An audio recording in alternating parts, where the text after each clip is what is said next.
کسی کی نکسیر نہیں پھوڑنا چاہتے، کسی پہ پتھر نہیں پھینکنا چاہتے، اور الحمدللہ ہم پرامن طریقے سے اس مزاحمت کو ہم نے اس لیول پہ پہنچایا ہے کہ لوگوں نے جماعت اسلامی کو کراچی کی سب سے بڑی جماعت بنایا ہے، سب سے زیادہ اعتماد کیا ہے۔ ہم اس پرامن طریقے کو برقرار رکھیں گے، لیکن ہم اپنی ٹیموں کو بھی تشکیل دے رہے ہیں تاکہ اگر کوئی دہشت گردی کرے، کوئی اس پورے عمل کو سبوتاژ کرے تو ہم اس کا راستہ روک سکیں اور ہم اس کو جو ہے کنٹرول کر سکیں سچویشن کو۔ تو بنیادی طور پر یہ ہماری ذمہ داری نہیں ہے، یہ ذمہ داری رینجرز کی ہے، یہ ذمہ داری پولیس کی ہے، یہ ذمہ داری آرمی کی ہے، یہ ذمہ داری الیکشن کمیشن آف پاکستان کی ہے۔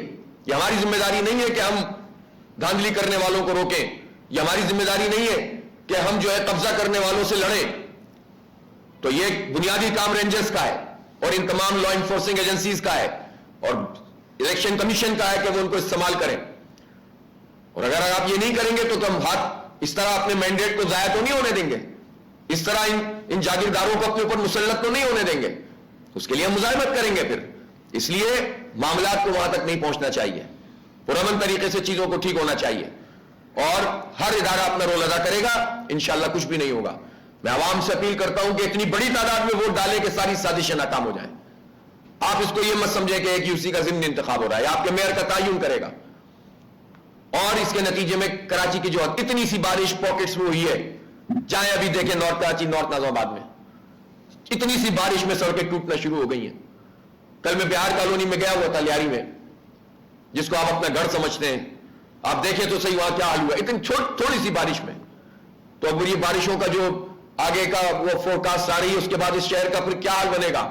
تو یہ بتائیں نا، جو ایڈمنسٹریٹر ہمارے مرتضیٰ وہاب صاحب رہے، 14 ارب روپے سے جناب پیچ ورکنگ ہو رہی ہے، 21 ارب روپے سے جناب سڑکیں بن رہی ہیں، 2100 کروڑ روپے ہیں، یہ ہمارے پیسے ہیں بھائی، آپ کے نہیں ہیں۔ یہ کراچی کے لوگ ٹیکس دیتے ہیں تو آپ ورلڈ بینک سے پیسے لے کے قرضہ ادا کرتے ہیں۔ تو آپ یہ جو کہتے ہیں ہم نے ورلڈ بینک سے امداد لی ہے، یہ امداد نہیں ہوتی ہے، قرضہ ہوتا ہے، اور یہ قرضہ اپنی جیب سے نہیں دیتے، ہمارے پیسوں سے دیتے ہیں۔ یہ جو ٹیکس کا پورا نظام بجلی کے بلوں میں، گیس کے بلوں میں، سب کچھ میں لگتا ہے، یہ ہمارے پیسے ہیں۔ اس شہر کراچی کے لوگ ٹیکس دیتے ہیں تو ملک چلتا ہے۔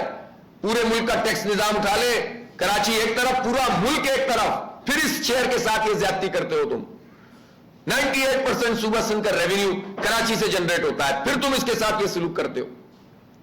تو اس لیے وہ کہاں گیا؟ اتنی سی بارش میں سڑکیں ٹوٹنا شروع ہو گئی، اس سے پہلے ہی ٹوٹنا شروع ہو گئی تھی۔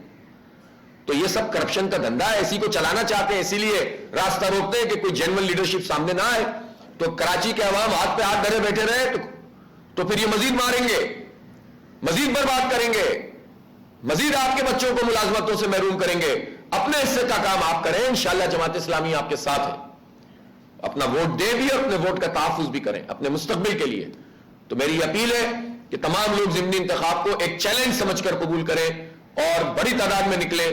میں جماعت اسلامی کے تمام کارکنوں سے بھی کہتا ہوں، سپورٹر سے بھی کہتا ہوں کہ اب یہ آنے والے 3-4 دنوں میں اپنی مہم کو تیز کریں اور جتنے بھی لوگوں کو، سرکاری لوگوں کو تعین کیا جا رہا ہے، جگہ جگہ اپنے پارٹی انفلوئنس اور حکومت سندھ کا انفلوئنس استعمال کیا جا رہا ہے، اس چیلنج کو قبول کرتے ہوئے آپ اپنے حصے کا کام کریں۔ انشاءاللہ تعالی اللہ تعالیٰ سرخرو کرے گا، اس شہر کو کرے گا۔ یہ ہم اپنے لیے نہیں کر رہے، آپ جانتے ہیں کہ ہم کیا لے لیتے ہیں، ہم اس شہر کے لیے اور اس شہر کے بچوں کے لیے، نوجوانوں کے لیے کر رہے ہیں، ان کے لیے جابز کا اہتمام ہو، ان کے لیے آئی ٹی اسکل ان کو دیں، ان کی ایجوکیشن بہتر ہو، انفراسٹرکچر صحیح ہو، ٹرانسپورٹ کا کوئی نظام بن جائے۔ K4 منصوبہ، پانی کا بحران، گرمی بڑھ رہی ہے، شدید ہوتا جا رہا ہے، کہاں ہے K4 منصوبہ؟ ہر حکومت آتی ہے، اعلانات کرتی ہے اور چلی جاتی ہے۔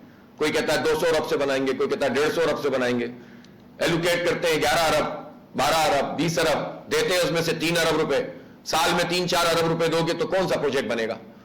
تو یہ والی وفاقی حکومت جس میں ساری پارٹیاں شامل ہیں، اس میں ظاہر پیپلز پارٹی بھی شامل ہے، نون لیگ بھی شامل ہے، MQM بھی شامل ہے، پچھلی حکومت میں PTI اور MQM شامل تھی، تو K4 منصوبہ آگے نہیں بڑھ رہا تھا، یعنی صوبہ تو بنا ہی نہیں سکا، 15 سال میں یہ آگے نہیں کر سکے۔ آخری K3 بنایا نعمت اللہ خان نے 2005 میں مکمل کیا، 18 سال ہو گئے، 18 سال میں ایک بوند پانی کا اضافہ کراچی کے لیے نہیں ہوا۔ اعلانات کیے تھے، مراد علی شاہ صاحب اسی ادارے نور حق میں کھڑے ہو کر اعلان کر کے گئے تھے ہم 650 ملین گیلن کا بنائیں گے۔ کیا کیا انہوں نے؟ اب تو خود حکومت میں شامل ہیں، 11-15 پتہ نہیں کتنے وزیر ہیں ان کے وفاق میں، تو پارٹیاں کیا کر رہی ہیں یہ؟ تو اس لیے پانی کا نہیں ہے۔ اب آپ آ جائیے بجلی کے اوپر، بدترین لوڈ شیڈنگ پھر شروع ہو گئی ہے۔